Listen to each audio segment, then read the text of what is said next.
Hello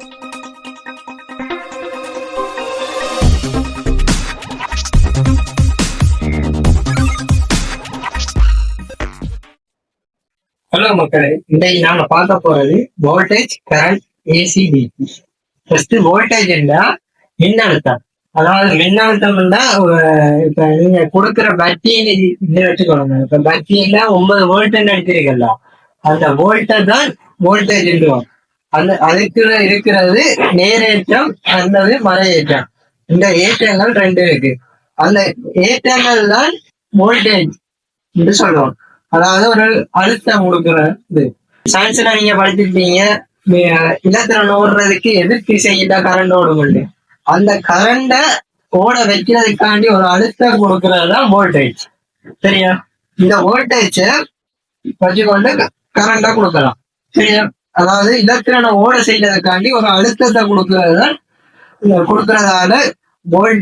இலத்திரன் ஓடி மற்ற சுற்றை நோக்கி வரும்.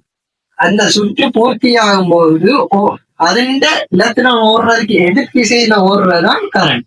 ஓகே, அடுத்து ஏசி டிசி. இதுல ஏசி என்றது ஆடல் ஓட்டம். ஆடல் ஓட்டம் இல்ல, இப்ப வீட்டுக்கு வர கரண்ட். சரியா? அது ஏசி. டிசின்னா பேட்டரி. சரியா?